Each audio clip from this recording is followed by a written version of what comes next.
it would reduce the appetite issues I would get, and I could use less of both to get a combined effect versus just leaning into one of them, like 25 and 25, for instance, at each of them. So the sum of their parts was greater than their individual totals, is what you were saying. Yeah. So my number 1 is also my number 3, Dbol. You can't have the same drug twice. I love it. All right. And this isn't for anybody else. 4, 5, 4, 3, and 2 were for you guys. All right. Number 1 is just for me. It's just for me. I like it. Dbol, number 1. What's up, guys? Welcome back to the podcast with Dave Crossland. I'm Scott McNally, and all of our programming is brought to you by you, the people of Patreon. Thank you guys very much for your support. We are brought to you by Strom Sports Nutrition. For those of you in the UK, we've got great health and performance supplements over there. Great health stacks, especially if you're on cycle. We are brought to you by evalbloodanalysis.com. You can get your lab work done by Dave if you're in the UK. Supplementsource.ca for Canadians. Great deals that change week to week. And, of course, TrueNutrition.com. Use our code THINK on high-quality, third-party tested protein powders, carb powders, everything you can think of, creatine, bulk, everything you need. Check out True Nutrition. Dave, we're going to have some fun today, man. We're having a top 5 fight. We're going to have a battle today, you and I are. The top 5 oral steroids from 5 to 1. You have your list. I have my list.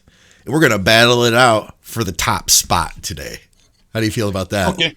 I already know what your number 1 is. I'm not even going to say it. That might surprise you. Yeah, you might. Your mic is, you're far away. You're far away now. Oh, for God's sake. I know. It's like, is that better? No, that's too loud. You're going to hurt people's eardrums. They're listening on their earbuds sometimes, and they're going to complain to me about you again. You sound like a wild animal breathing into that microphone, Dave. I don't even feel like I'm breathing. All right.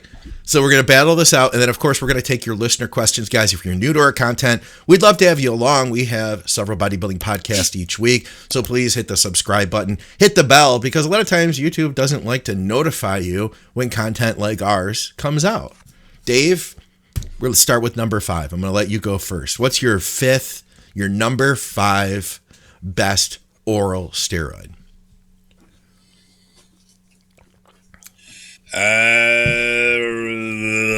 Winstrol. Okay. Winstrol gets a 5, huh? Why? So, nice drug. Got nothing against the drug, but it has a limited application, which is why I put it in 5. I could see that. So it's not particularly a drug you can run long term, irrespective of what you run with it, because of that antiprogestinic and anti-inflammatory, shutdown of anti-inflammatory processes that it affects. So yeah, it's quite a niche drug. It's quite a limited drug as a compound. It's a nice little compound, but its application is limited. Hence, number 5. You're not going to like my number 5. Oxy. I know what it is. It is. It's Anadrol. Anadrol's my number. Oh, you got the cabbage. Hey, what's up, Christmas cabbage?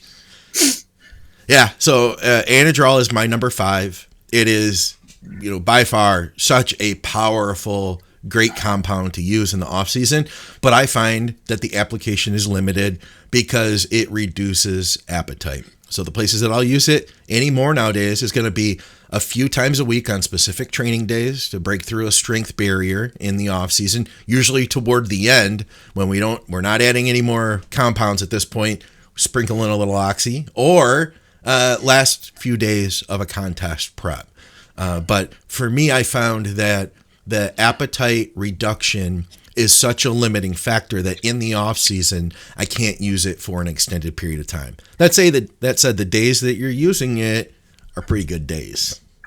I will counter that when I deal with it on my list. Okay. All right, number 4. Now I'm struggling here, so I've got a 3-4 that I'm tossing against. You gotta pick, Dave. You gotta pick. So, I gotta be honest with you. My number 3 might also be my number 1. So my issue here is I have a conflict between user friendliness, yeah, and actual effectiveness from a point of view of building muscle tissue. So I've got Dbol. But I've also got, and I'm tossing it between Dbol and Anavar as 3rd and 4th. Okay, well, why don't you say Anavar is 4th? Because that's what I said too. Yeah, I'll go Anavar as 4th.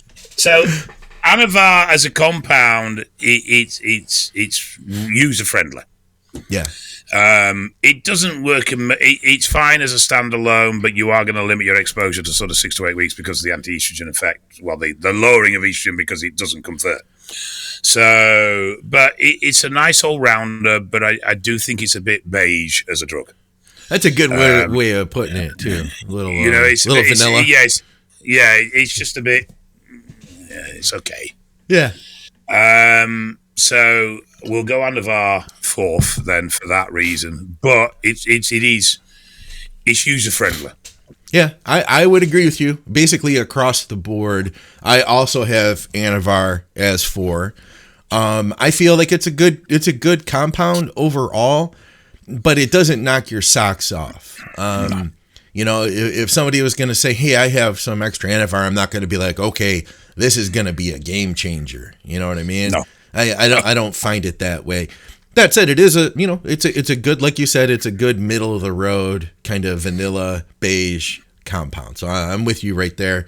And then what was your number 3 was in Dbol? Yeah, so Dbol, great drug from a point of view of performance, mass build, and everything else, but a bit of a git to manage. That's a good use of British language there, Dave. So from a point of view of a compound and building muscle, I like Dbol. It's a really effective drug. I mean, it didn't get its reputation in the 70s and 80s for being a good mass builder because it didn't do it.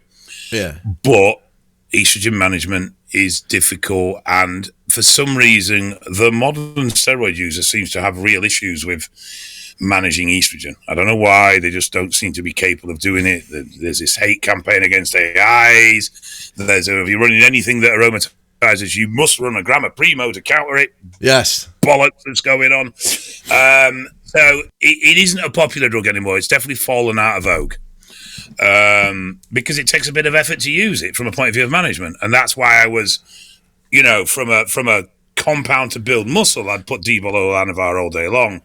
But from a point of view of user friendliness, it's the opposite way around. So that's why I was tossing the two across each other. Yeah, I put Dbol as number 3 because, I mean, you guys know I love Dbol, but it once again, and all orals are going to be limited by the duration that you can use them. I'm not going to run Dbol for a 16-week cycle. It's just not something we're going to do. But it lends itself to longer term if the dosing is correct and everything else. If you go lower, you could run it a little bit longer for sure. And I've done that a number of times myself. And I found that to be really effective.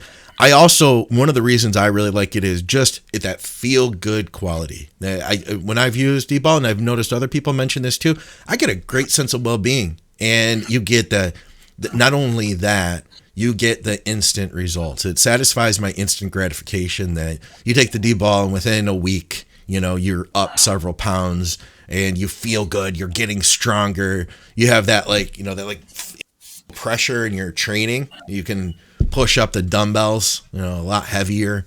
So I'm a big fan of Dbol, but because you can only run it for so long, and because inherently it's an oral, so inherently you can't, liver toxic. It's cholesterol toxic, basically. I know you don't like the word toxic, but it gets the point across. It affects these things negatively. For that reason, I can't say it's completely awesome. All right, number 2. We're on to number 2. This is where I think things are going to get interesting. Turinabol. I knew it was going to be on your list. Oral Turinabol. Okay. Why? Good drug. Simple as that. Good drug. Easy to use, effective. I think it has a lot of the ease of use properties of Anavar, but I find it a more effective drug for building muscle tissue. Very good drug for performance as well. And again, it's a drug that's out of vogue more than it actually not being good at what it does. You know, it's just not fashionable. I never hear of anybody taking T-Bol anymore, ever, you know? And it's a damn good compound, and I think it gets a shitty end of the stick just because people just aren't aware of it. Yeah, I'm with that. All right, my number 2 is Winstrol. I'm a big Winstrol. Here's the thing: if you are in a position where you want to use Winstrol, it's a dang good compound to use. Like, if you're 4 weeks out from a show and you want to get yourself absolutely peeled, there's a nasty hard quality that you can achieve with stenazolol that you can't get with other compounds. You can't say. Stenazolol. That's how you say it, right? Fucking honestly, I cannot say that word. Yeah. So yeah, that would be my thought. Like there's a nasty, grainy, hard quality in contest prep. But that said, I guess all orals are more or less going to be kind of limited application. So that's why I felt confident enough to say, man, if I'm in a prep, I definitely want to get some Winnie in there. Ask Ben Johnson. All right, we're on to the big guns now, Dave. Number 1. Methyl test 1. No, Oxy. Of course. We knew that answer. Now, regarding this appetite thing, it is true. Yes, it does suppress your appetite. But it does not stop you from eating. It just means you don't have the desire to eat. So man the fuck up, open your mouth and put it in. It is as simple as that. You can still eat, you just don't feel like it. That is a big difference. But no, I mean, I do like the drug. It's a good strength drug. It's a good size drug. You can still use it. It works well in pre-comp if you're lean enough. You know, the fullness you'll get off it is amazing. It works well as a pre-training. It works well as a standalone. I just think it's got more positives than negatives. Its reputation for being harsh, or the harsher end of all the orals, is actually not founded. It's a drug that's still used in medicine. It's a drug that's still prescribed to children. It's nowhere near as harsh as its reputation is given. And like I say, I just find it a good all-round drug. The only negative I would come from it is the elevation of hemoglobin. Oh yeah, there's that. But are you using it so long-term that you're seeing a massive spike? Well, no, but I would say a 6 to 8 week, an introduction of 6 to 8 weeks, which is probably fairly long for an oral, to be fair, by most people's standards, is particularly if you're going the higher end of the dose, so you're going, above 50. Yeah. That is going to have a negative impact. You will see that affect those levels. So about a decade ago, yeah, literally, it was longer than a decade ago now. It was probably like 2009 era, somewhere in there. There was a... So when you were about, what, 45, 47? Yeah, I was in my late 50s at that point. It was a good time. Just retired. So here's the thing. I remember there being a post by this guy, Gavin Kane. He made a lot of posts on the message boards, and he turned out, I think people ended up showing him to be like a kind of like a scam artist in some way after, he wasn't who he said he was, kind of thing. But he had these compelling posts that he would make, and one of them was combining Anadrol and Dbol together in the same cycle. And it was something like, and then that was in a test DECA cycle, obviously an off season. I ran that cycle, and you run the Anadrol for the first 6 weeks, the Dbol for the first, Anadrol for the first 4 weeks, Dbol for the first 6 weeks, 50 milligrams a piece.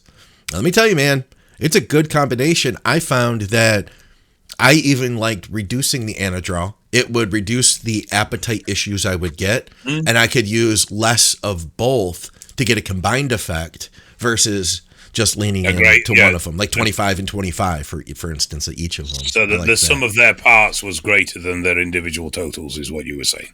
Yeah. So my number 1 is also my number 3, Dbol. You can't have the same drug twice. I love it. All right. And this isn't for anybody else.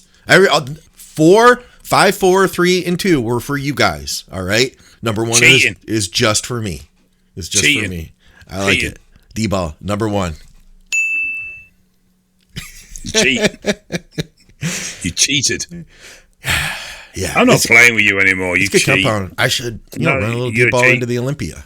I got it 2 weeks out. Start a little injectable Dbol, just like 10 milligrams a day, something like that. I don't know. Oh, hi. 3 weeks, isn't it, to the Olympia? Yeah, it's getting close, man. It's getting close. I'm excited. We're gonna do the podcast at the booth for Mutant again. No, we're not. You've not asked me to do it.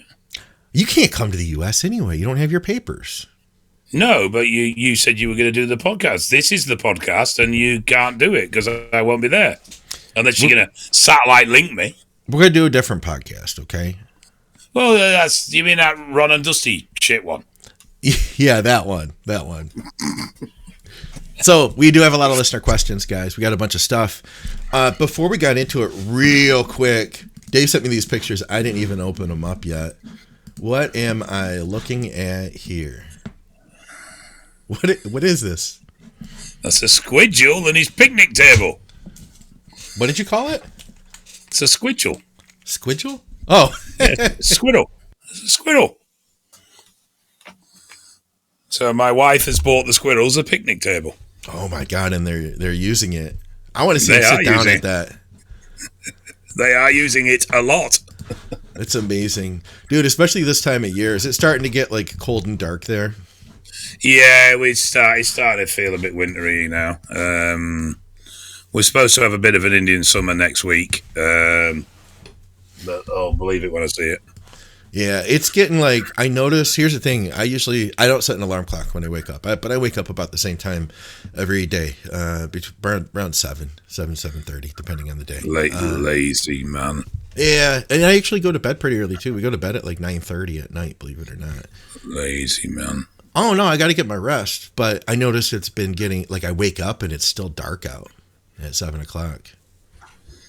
Yeah, I've started to come over to the office and it's pitch black when I get into work in the morning. All right, guys. Well, we got your listener questions, and I wanted to start out with one. Let me see if I can find it out the gate here. Yeah, this is the one. So if you remember last week, I had said something along the lines of, if I could go back, I would have done like Primo in my first cycle instead of Dbol. Because then I could have, gotten more out of that, and I wouldn't have needed as strong of a compound to make the gains that I made. We got a comment from Brian Daniel, one of our longtime listeners, or he's been real active in the comments. Good dude, from what I can see. He says, it's weird how Scott looks back and wishes he did less of everything. I don't get how you only have a certain amount of time to do steroids. And I would think that I don't want to mess around with only a little progress from a cycle. And I thought that'd be an interesting conversation. Yeah, I mean, I suppose there's two ways of looking at this. You go light for longer overall. If you start with really low dose, light impacting cycles, you're probably going to need more cycles potentially for the same progress, possibly, but you would probably weather the cycles for much longer, as in total exposure.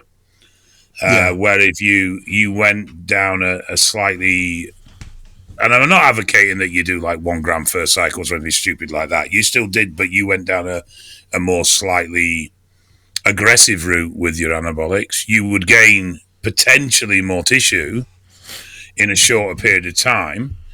What I can't answer is is a slow burn where you have a long-term exposure to anabolic spirits at a lighter dose with less impacting drugs any better from a health point of view to a shorter exposure but with harsher, stronger impacting drugs? Let's assuming that training and diet are all equal in this.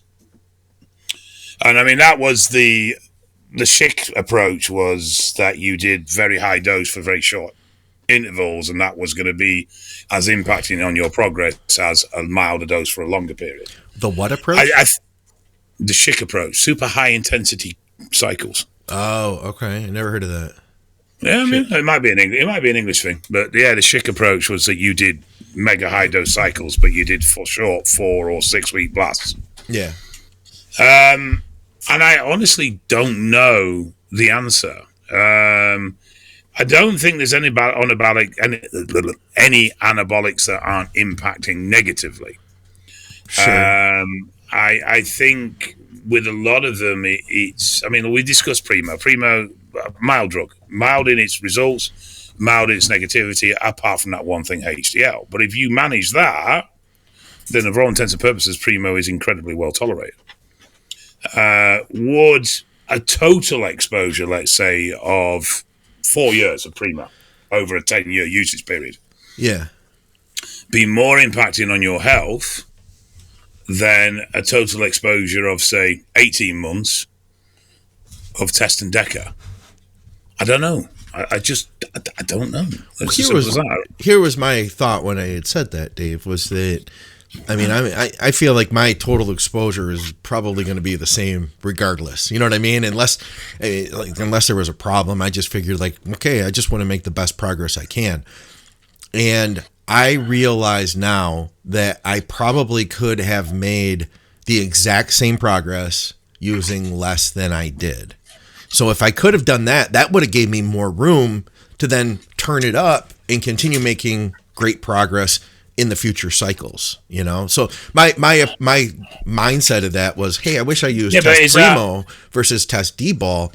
I feel like I probably would have gained the exact same amount of tissue, and then I could have done Test, Dbol later, or Test Deca. I could have gone stronger further on, was my thought. Do you think that genuinely, as we progress through this, well, most of us, as we progress through this, our training knowledge and our knowledge of how our body responds improves. Right. So we get more efficient with our training. We get more effective with our training. For most, there's those that are 15 years into cycling and still doing the same old shit they did from day one. But true. For most of us, there is a progression in our understanding of, one, how our body responds, and two, how to optimize the results we get from our training. Do you feel that using the lesser because let's be straight, there's a lot of compensation with drugs in our early days. Absolutely. Yeah, I'd agree with that. We're not making a progress from the training because we don't really know what's working for us properly. So there is an element of compensation with drugs in the early days. Do you think that Primo is effective enough as a drug to create that compensation that Dbol did create for you in your early days? Yes. In a first cycle, I think that in a first cycle, you are going to be responsive to anything you take. Well, your first cycle was just Dbol anyway. So yeah. Well, I did Dbol only, and then I did Test and Dbol. And if I would have gone back, if I would have maybe kept the test lighter and used a light dose of Primo, I think that would what? Test on its own. Yeah, Why did you have to go for a second compound, you drug greedy individual? And you're right, dude. You're absolutely right, man. I could have done test only the second time, test only the third time, then test Primo, and leave. That was my main thought, though. It wasn't like, oh man, I wish that my overall usage was lighter. I just wish I stacked the deck differently. That's what it came down to, Yeah, it's hard because you can't go back and repeat it, and you just don't know. Yeah. Yeah, but I have often wondered, what is the safer approach? Harsher drugs but faster progress, or milder drugs but longer exposure and slower progress? And I honestly, I have no idea. I really don't know what works out the best. Yeah. I think the longer term is probably the better option. I think that That's what I've seen. So if I were, because I obviously, I can't say for certain, right?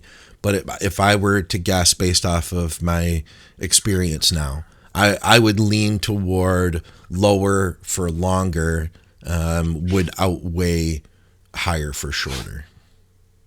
The thing is, it's very rare you'll see higher for shorter. Yeah, it's usually higher for longer too. Longer, yeah. You will see higher, but then it's continually used. And I think that's the big problem with it. I've come across very few people that have got in, hit it, and got out. I'm only going to do one cycle. Just one cycle. I have known a couple, but it's not common. It is very rare. Yeah. Yeah, it is not common at all. All right. So we do have a bunch more listener questions. You know what? Somebody asked us, he said he would love to see a full podcast on like all blood panel review. Number one, going over the markers. Number two, what PEDs impact those markers and how. Number three, what control measures when on cycle, what recovery protocols for PCT, all that stuff. I wanted to say that is part of Pillars of Strength, isn't it? Well, I don't really do pillars now. I'm mainly doing the PED section because that's what people want to do. Okay. But I do that over 5 weeks. So if you're going to do it effectively, you're not doing it in one podcast. Not at all. Not in the slightest. And most people have fallen asleep by the time we got to hour 3. So it isn't really something that lends itself to a podcast. When you look at that sort of stuff, you're looking at the drug and its individual properties, both positive and negative. What it does, how it works, how it affects us. Yeah. You're looking at the individual's body composition. Where are they in their body composition as to how they can tolerate the effect of that drugs? And does their body composition increase the potential negatives from that drug? So things like high body fat, stuff like that. Then you're looking at the individual's own health markers. Where are they? Where is their lipids? Where is their hemoglobin? Where are their levels? Yeah. Then you've got to consider the individual's personal tolerances to the effects of those drugs.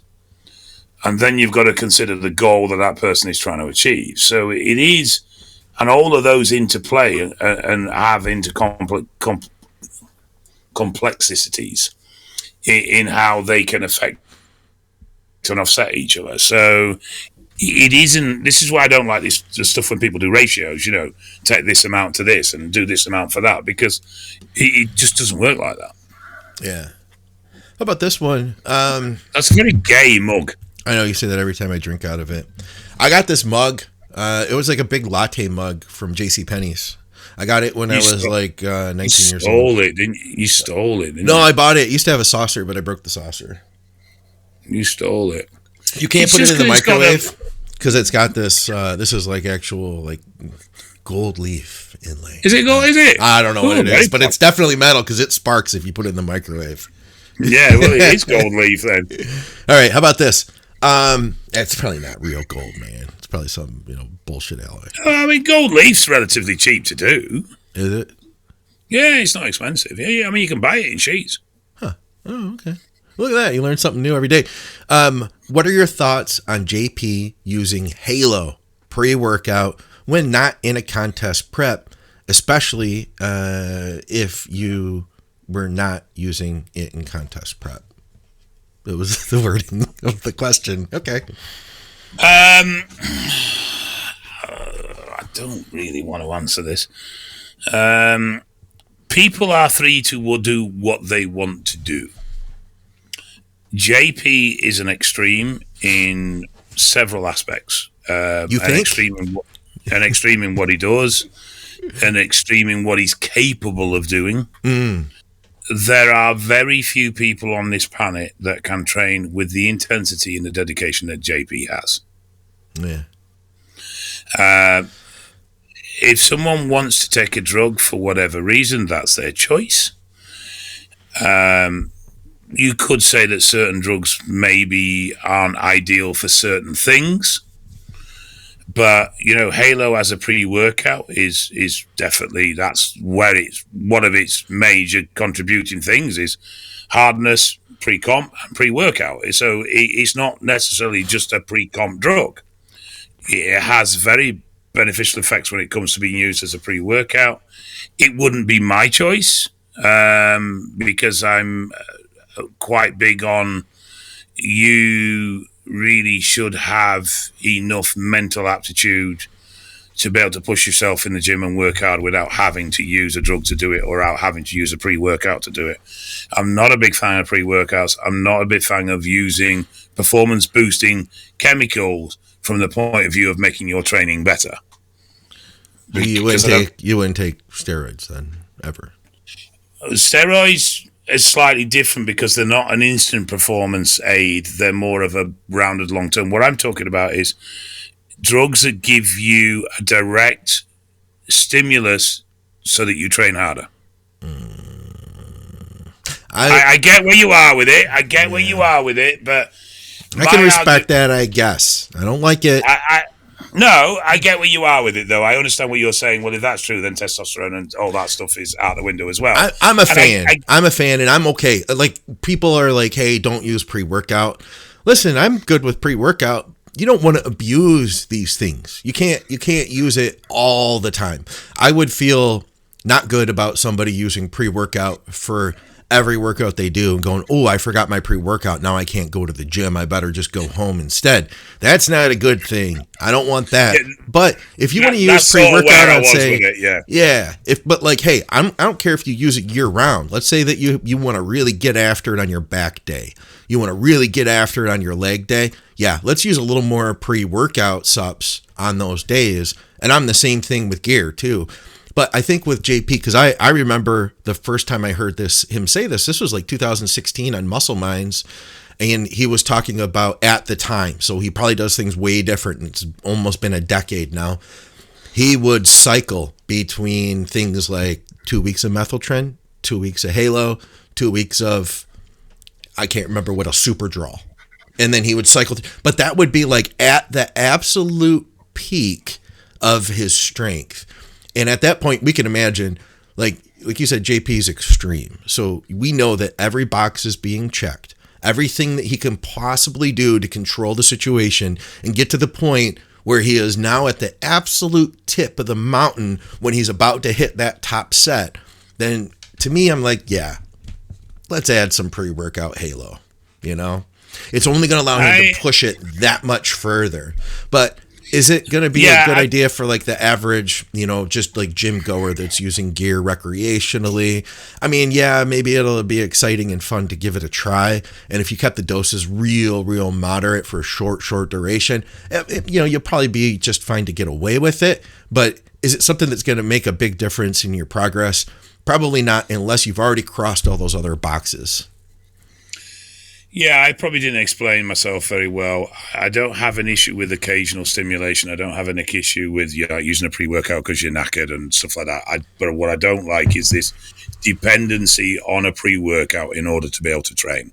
Yeah. Because you sort of should be wanting to train and you sort of should be wanting to push hard.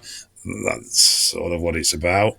Yeah. JP, like I say, is an exception. I would argue that JP is probably one of the most heaviest muscled human beings to ever stand on this planet when you talk inch for inch. Yeah, I think there's an argument for being right up there, Yeah, I don't see. You can look at people like Jeep Swanson and stuff like that. They were big dudes, but I don't see anyone carrying the muscle mass per inch that JP does. So he is an exception against probably every rule there is out there from a point of view of where he is in his development of his physique. Yeah. And JP still wants to push for more. He still wants to push harder. I don't know if he is using Halo as a long-term solution. Or from what I knew in the past, at least a decade ago, it was for short bursts at the very top end of like a strength cycle. Yeah, so if he's using it to push into new plateaus, it's a perfectly viable drug for that. And if you're like you've done with clients yourself, you've added in a bit of oxy to push through strength plateaus. Yeah, it's the same principle.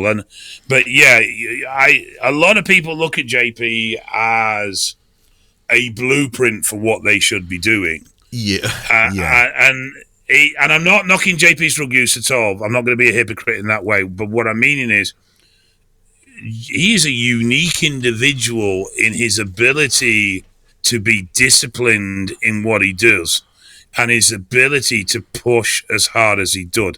There are not many people can replicate how JP lives his life.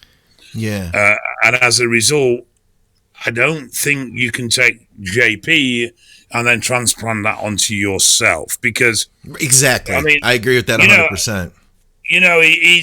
He's just a very unique individual, and I have the greatest respect for what he's been able to achieve, one in muscle building ability, but also his dedication to what he does is above and beyond what I think I've seen in pretty much anybody. There's a couple of people I would mention in the same conversation, but there isn't many. Yeah. And myself included. I don't mention myself. I don't think I was. I mean, I pushed it, but I don't think I was as dedicated as JP is. You really, because you were off the hook. Like, you were way in there yourself, you know? But he's psychotically driven. I know JP not well now. I knew him well a few years ago. And obviously he's moved on and things have developed in his physique and his life and everything, like we all do. Yeah. But if you said, I remember there was me and there was Hilly, and we were at a British finals. JP had come in, and he'd come in holding a lot of water. So it was a 2-day show. He needed to make top 6 to get into the second day. Okay. And he just scraped it. And he was big, but he was smooth. And he needed to dry out. What year would have this been about? Oh, this is going to be over 10 years ago. Okay. So what we said to him was, right, you're going to carb on potatoes or rice cake only, and your only fluids can be an ice cube. So, like, basically no fluids, pretty much. Yeah. So he was dry carb loading with no fluids for the 24 hours between that stage and the next day. What happened? Because he came in a lot drier and tighter and moved up a couple of places. Okay. But the thing is, there wasn't a bat in his, when we said this is what you're going to have to do to take all that water you've got and get in somewhere. Yeah. And he didn't bat an eyelid. It wasn't even questioned. There was no argument. It was like, right, fine, bang, no problem, done. Yeah. There's not many people like that. Yeah. You know, I mean, to literally have no water for 24 hours. Yeah. Yeah, so, you know, that goes back, and I know we have a bunch of other questions, so I'll make it quick, but we've had in the past, people will mistake us as, and on all the podcasts at Think Big, mistake us for saying, like, being like elitists, that like, oh no, only competitors can use this compound. And I would never say that we all agree. You agree. You've said it before. I've said it before. Anybody can use anything they want, but it's just maybe not going to give you the effect that you're looking for in using, say, a pre-workout halo, the way that just because JP does it doesn't mean that it's going to be great for you too. Like you got to get to where he is, or in, that type of level of focus and check all those boxes in order to have the benefits he has, Yeah. I mean, I say he's just a very unique individual. And quite an amazing individual in that sense. And I feel like superimposing like a picture of Jesus with JP's face on it as we talk right now in the. Well, no, I mean, there's plenty of things that JP does that I don't agree with. There's me too. But I can't knock the guy from a point of view of dedication or his work ethic. It's incredible. And he is at the absolute pinnacle of who he is in the sense of where his physical and muscular development and performance is. Yeah. And that's a different field to nearly everybody else. There's just not many people there.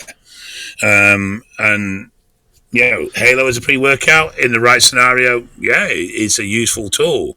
Is it for everybody? No, not at all. Do you want to try it? That's crack on. If you want to, that's up to you. All right. Well, we'll rapid fire through some of these kinda. We got hung up on that one. Great show, and really enjoyed the game that we played last week. Hopefully you enjoyed the game we played this week. Awesome fun and great insight. Is it worth adding P5P to an upcoming bulk cycle of 200 test, 200 primo, 50 NPP? Assuming he means 50 NPP every other day, I'm guessing, if prolactin is middle of range already. Current prolactin levels have no reflection on where it's going to go or what it's going to do when you start your cycle. And he does say he's going to titrate up the P or the NPP later. So that isn't a benchmark that has any indication of what's going to happen when you go on. It wouldn't do you any harm to put some P5P in. I would put it in before you start the cycle. It seems to be much more effective if you build up a level before you actually introduce the drugs. It seems to struggle a little bit if you try and use it as an afterthought or as a fixer once prolactin is already elevated. However, just bear in mind, and we have touched on this a lot, that prolactin will elevate with stress. It will elevate with the use of anabolics. You'll see high prolactin in low testosterone scenarios because the body's stressed. You'll see prolactin elevate with DHT use, not because DHT has any direct action, just because the body's stressed. The uniqueness about the NOR19s is this lowering of dopamine. That's what makes that prolactin much more impacting. So prolactin management isn't I see so many people reaching for KBA or P5P when their prolactin's 450 and they're on a cyclotest and mass. And it's like, have you got any symptoms of prolactin? No. Well, then leave it well alone. Don't bother with it. You don't need to. Yeah. I'm going to be honest with you, man. I had like 3 people, 2 of them being clients, at maybe even more after that last episode. I don't know why, because you've talked about P5P so many times in this regard. But for some reason, the last episode, it hit different because we had a lot of people that were reaching out to me being like, oh, yeah, I want to run P5P now. Yeah, it's not a necessity, but, you know, it can help. It can help when you're running an androlone, particularly something like DECA or MPP, with the low mood thing that you can get from it as well. So it can have a positive benefit there. But it's definitely not a cure-all, and it's not always necessary either. All right. So interesting here, this next question. I feel like we kind of have a theme running with these pre-workout compounds today.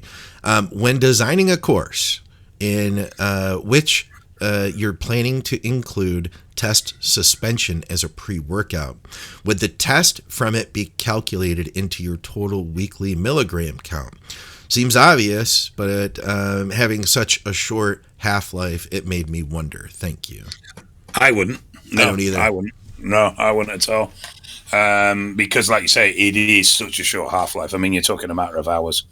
So, no, I would, if you're going to use it as a pre-workout, then I would just treat it as such. You've got to be mindful that you've got extra anabolics going in there. So I would definitely be conscious of that. And I would also be conscious that there shouldn't be a huge estrogen increase from it, but there potentially could be a little bit of one. Yeah, depending on how frequently you use using it. Yeah, I've heard of there being a big wave of estrogen from suspension. I don't think I've ever noticed it. I never used water-based. I've only used T&E, which is, I feel like, effectively pretty similar to no esse. It's obviously not as fast as water, but you know, more or less it's in and out as well. Yeah, I've not noticed a particularly elevated level of estrogen or estrogenic problems with somebody using test suspension. And I actually use it quite a lot when I'm doing like strongman or powerlifting comp reps. I loved it. Yeah, I like bringing it in for the last sort of 4 weeks, and I've never had any major estrogen issues off the back of it. Another really great pre-workout. Then again, though, I've had others say that it didn't work for them. Like they didn't notice a difference. I, at one point, had gotten this, like a big bottle of it. It was like 60 milliliters of test no ester. And I split the bottle with a friend of mine. So we both had 30 each. And I had the greatest experience, and he told me he didn't get anything off of it. So, yeah. I mean, there are a wide range of reactions to these drugs from people. We've also got to factor in that it's not always the most popular drug out there, so it's not always genuine what's floating around either. That's a why. problem. That's why I mentioned it came from literally the same bottle, because I even thought, well, maybe it's a different batch, or people would wonder that, but yeah, it was literally the same bottle. Yeah, I've had it with M-Tren, where a friend's used it and it's blown the socks off, and I've used it and it's done absolutely nothing. How about this one? What would be a fat burning dose for T4 as a standalone? I think he means not using T3 with it. I think you're going to probably have to be about 125 micrograms to push things above range. Yeah, I'd start with 100 and see what you get. Yeah. You potentially wouldn't get full suppression off T4 at 100 micrograms either. You should still see some TSH and some natural production. Okay. But yeah, I think you're probably going to be north of 100 to actually see if you want to get levels above range. Let's see. This may have been asked in the past. However, I was wanting thoughts on running lower test with higher mast in Tren versus higher test with lower mast in Tren. I've heard a lot of mixed things on the ratios. Are we overthinking things? And is all of the dose and tolerance dependent on the individual? To an extent, but you could definitely run a lower test or a higher mast. That wouldn't be a particularly issue, I don't think at all. Tren's Tren in it at the end of the day.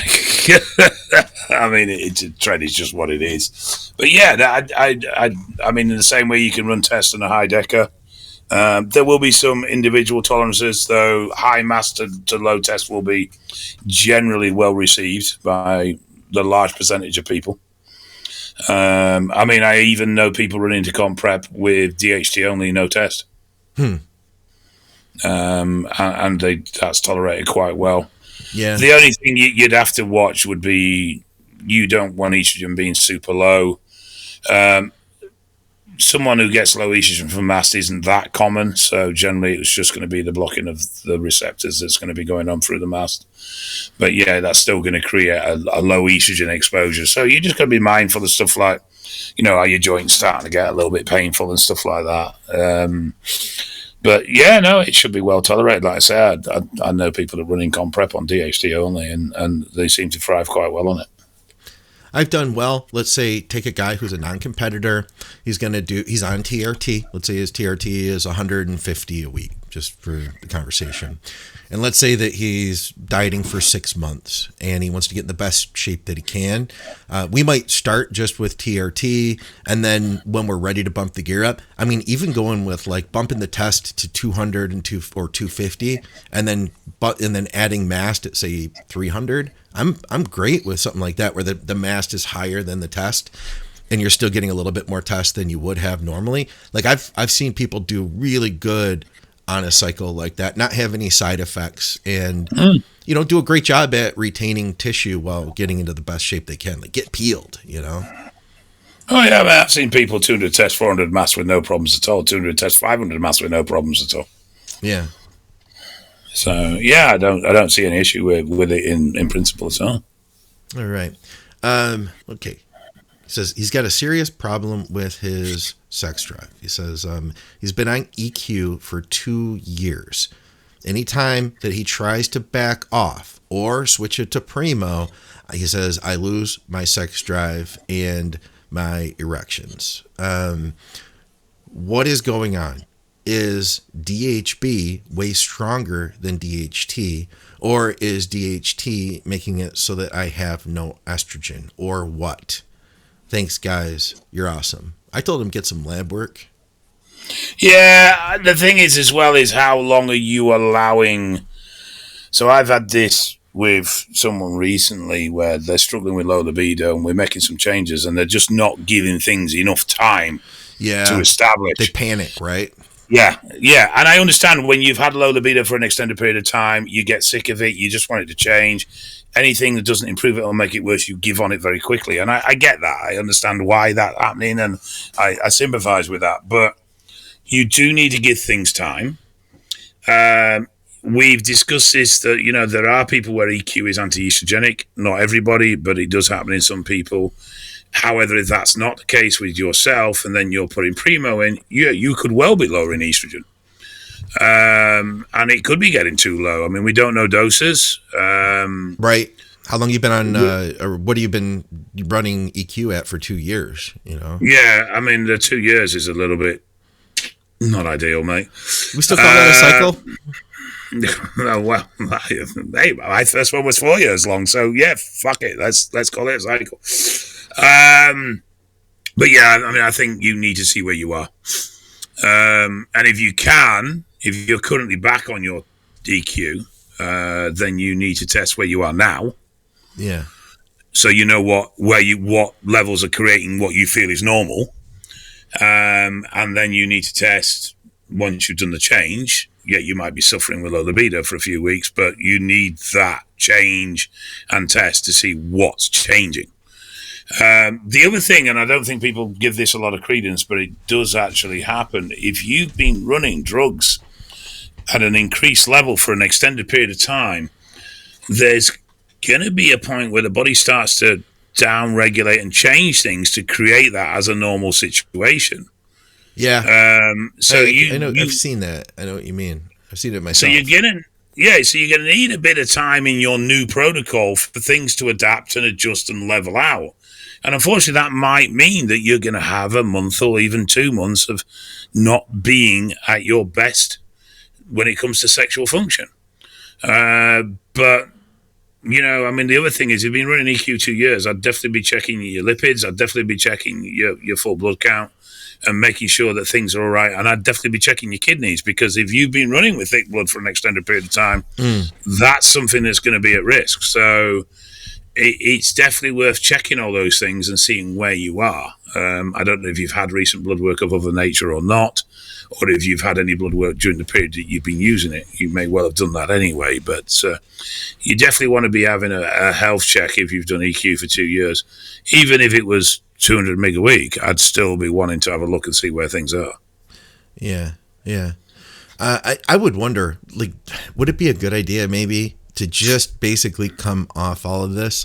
I'd test my labs right now, see where I'm at. I wonder what his estrogen is. Maybe that'll answer his question now.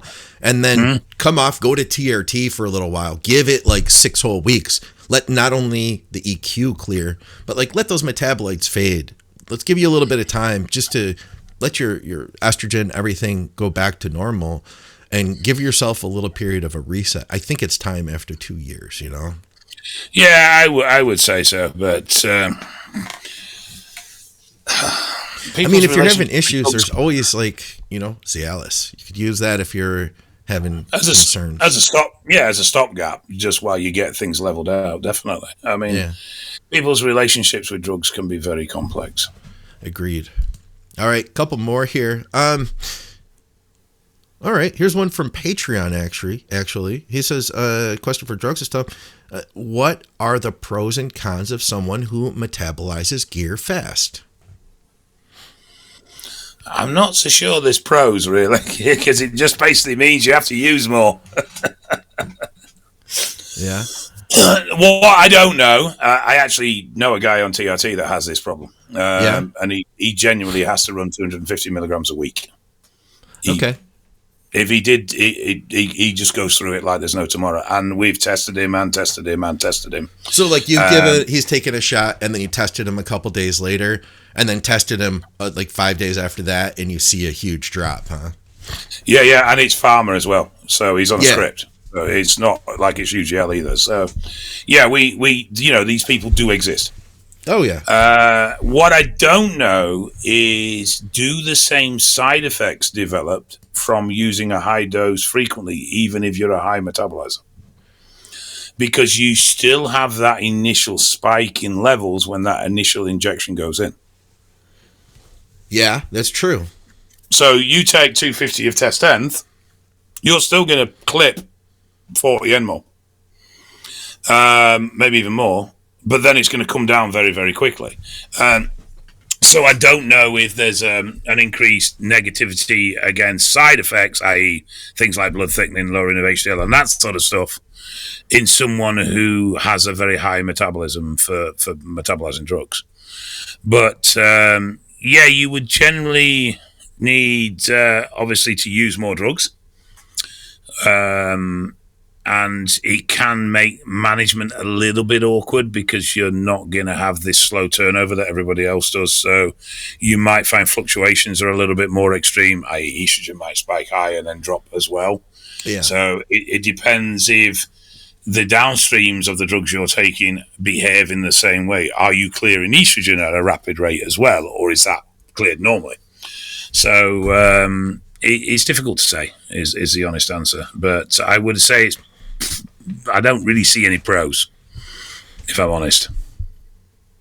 Yeah, I can't really think of anything myself.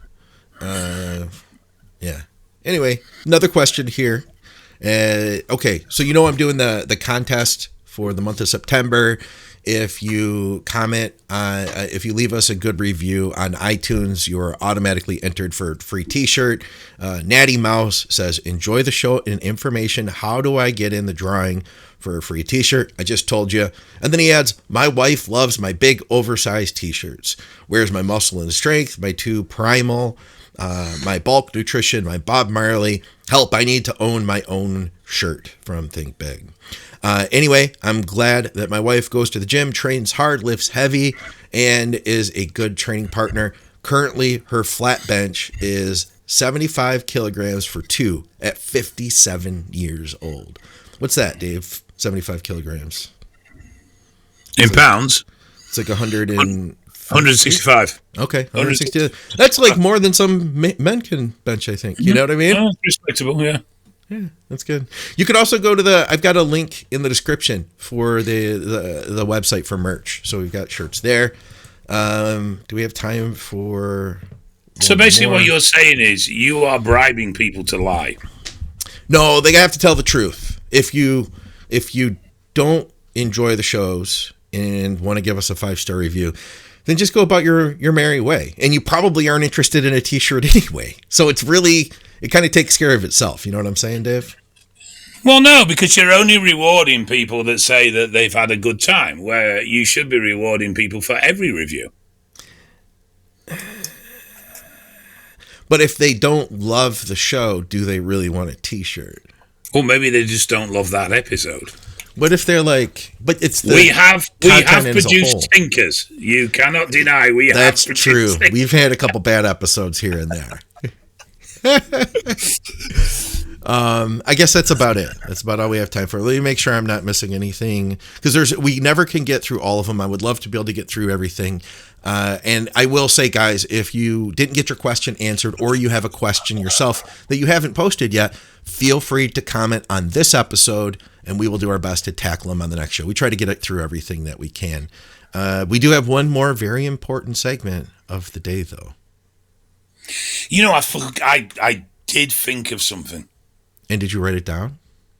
No, but I remembered it. Oh, you did. We've got Dave's wisdom. What's Uncle Dave's wisdom? Vaguely. Okay. So I'm not sure how I can approach this, so I'm just going to say it. There's somebody at my door. Is that you? No, just 2 seconds. Listen. Oh, all right. Well, hang on here, guys. Go over to the house, please, mate. Bloody delivery drivers. Oh. Right.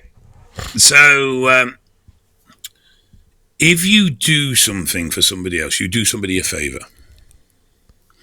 You offer something, your time, money, whatever it be, free. That does not mean that person owes you a favor. You gave it for free.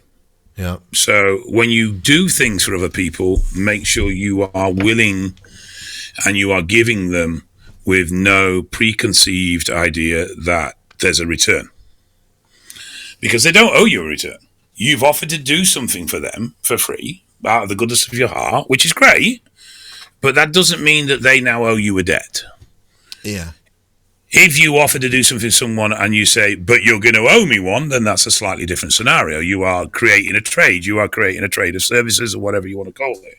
Yeah. But when you give something freely, you cannot expect it to be returned because you gave it freely. And that person is under no obligation, may not even realize, because some people will offer their help, their support, but it's quite costly for them to do so, either be it in time or effort or whatever it may be. The person receiving that isn't aware of your background situations. They're not aware that what you're giving them is actually costing you a lot, right? In effort. So they will not potentially place the same value on it as you do. You know, if I say to somebody, oh, mate, can you come up and give me a hand with something on Saturday? I might not realise that that's the only Saturday he's had off in 2 months and he's actually not spending time with his family to help me out. So it's a big deal to him. To me, it's just my mate popping up. I don't feel like I owe him anything. So when you give, and this is usually from the point of view of the giver, when you give a favour or you give someone anything to help them, if you're giving it, it's given. It's given without return. It's given without connection. It's given without condition. You can't then complain if that person doesn't give it back because that wasn't the deal. That wasn't the terms of what was going on. That was it. I think that's good. It's a good way to kind of I think keep your sense of happiness too. At the end of the day, I don't want to be thinking in the back of my head like, oh, that guy owes me. You know what I mean?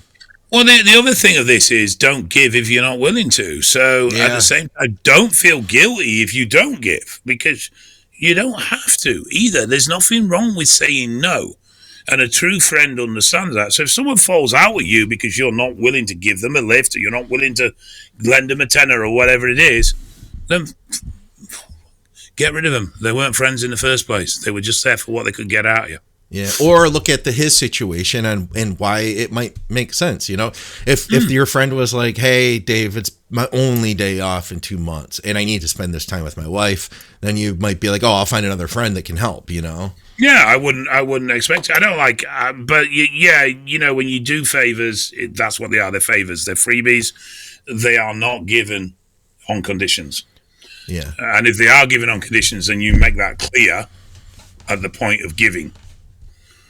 Yeah. That said, guys, if you've enjoyed our content, then we'd really appreciate it if you hit the like button and you left us a comment. You're not obligated, like Dave said. You're not obligated at all, but we would appreciate it. Right, Dave? And if you do, we are not giving you anything in return, and we will continue to produce absolute trollop and tripe. Dave. All right. We appreciate you guys. And of course, Dave, what's going on? So what do we call it? If it's not Pillars of Strength, is it just Pillars of Gear now? Well, no. So basically what I do now is I have the PED course, which is 5 weeks long. I like Pillars of Gear. That's what it should be called. And then there are 2 sessions. There are the training session and the diet session, which would make it Pillars. So basically what I do is I offer anyone that's on the PED course, if they want to stop on, they can stop on and do the extra 2 sessions to make it the Pillars course. Okay. And is that coming up anytime soon? When's the next one? So one course starts on the 8th of October. That's full. Oh, okay. Nice. So, but I've had quite a lot of interest, so I'm going to potentially run a second course that runs the day after.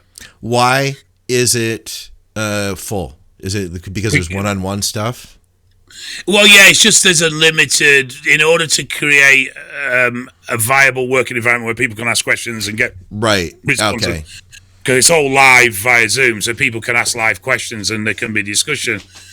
If you cram too many people in it, it just ends up being too many people, and you would end up with conversations and the course content would never get delivered. Understood. So that's why I wanted to ask so that people could also understand what was going on. Yeah, so I limit the entry on each course to 10. Okay. And I think we're pretty much full. There's definitely 10 on the list, but there's a couple that haven't paid yet, so I need to just make sure that they're still wanting to go ahead. So if they still go ahead, then the course is full. But I say I've had probably 4 or 5 inquiries today, so I'm thinking I might run a second. It won't be 10; it'll probably be 6 to 7 people in it, but I might run a second. Okay. Well, guys, reach out to Dave and you can hit him up on social media. I've got his link in the description. And of course, you can reach out to me, McNallyDiets@gmail.com for coaching. And check out TrueNutrition.com. Use our code THINK over there, especially you guys in the U.S. That's where their main focus is. They have high quality supplements, great protein powders. I use their protein every day, creatine, beef collagen, everything you can think of. What else do we have? SupplementSource.ca. I saw some pre-workout over there for $10. It was on sale from Allmax, closeout deal. And we've got Strom Sports Nutrition. Check them out. They even have supplements for your dog over at Strom. Your dog needs to think about its joints too. You need to think about your dog's joints. If you're in the UK, you can do that by going to Strom Sports Nutrition. And thank you guys for everybody at Patreon. I put up a new thread, and Lou, who asked this question today from Patreon, thank you very much, man. We appreciate you and everybody else from the crew. Guys, for another episode of Drug Stuff with Dave Crossland, we will see you soon. Thanks, Dave.